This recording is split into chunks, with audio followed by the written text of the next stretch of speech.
ഒരു ഗ്രാമത്തിൽ ഒരു മരംവെട്ടുകാരനും ഒരു ഭാര്യയും ഉണ്ടായിരുന്നു.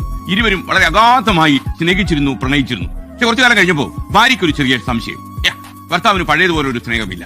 എല്ലാ ദിവസവും വൈകി വരും, വന്നാലോ സംസാരിക്കാൻ സമയമില്ല. ഉടൻ ഭക്ഷണം കഴിച്ച് കയറി കിടന്ന് ഉറങ്ങും. പതിയെ അവളിങ്ങനെ പരാതി പറയാൻ തുടങ്ങി. നിങ്ങൾ എന്താ നേരത്തെ വരാത്തത്? നിങ്ങൾ എന്നെ സ്നേഹിക്കുന്നില്ല, നിങ്ങൾക്ക് പഴയ പോലെ സ്നേഹമില്ല. ഇങ്ങനെ ഓരോന്ന് പറഞ്ഞ് കലഹങ്ങൾ ഉണ്ടായി. ഒരു ദിവസം ഭാര്യ ഭർത്താവിന്റെ സ്നേഹം ഒന്ന് അളക്കണം എന്ന് തീരുമാനിച്ചു. പഴയതുപോലെ സ്നേഹമുണ്ടോ എന്ന് അറിയണമല്ലോ.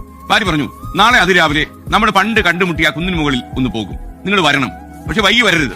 ഭർത്താവ് സമ്മതിച്ചു. അയാൾ പതുപോലെ പകൽ മുഴുവൻ പണിയെടുത്ത് വളരെ അവശനായി വീട്ടിലെത്തി. ഭക്ഷണം കഴിച്ചു. ഉറങ്ങാൻ കിടന്നിട്ട് ഉറക്കം വരുന്നില്ല.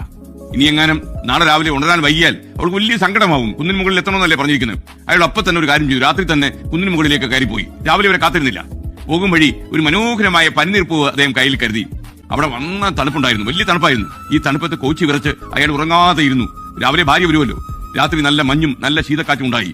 എങ്കിലും അയാൾ അവിടെ തന്നെ ഇരുന്നു. മടങ്ങാൻ തീരുമാനിച്ച് ഒരു തീരുമാനമൊന്നും അയാൾ എടുത്തില്ല. നേരം പുലരാറായി. നോക്കിയപ്പോ ഭാര്യ കുന്നിൻ മുകളിലെ മനോഹാരിതയൊക്കെ മനസ്സിൽ താലോലിച്ച് കുന്നിൻ മുകളിലേക്ക് കയറിപ്പോയി. പക്ഷെ അവിടെയൊക്കെ പരതിയിട്ടും ഭർത്താവിനെ കാണാനില്ല. ഭാര്യയ്ക്ക് സങ്കടം സഹിക്കാൻ കഴിഞ്ഞില്ല. താൻ സംശയിച്ചത് ശരിയായി. ഭർത്താവിന് തന്നോട് ഒരു സ്നേഹവും ഇല്ല.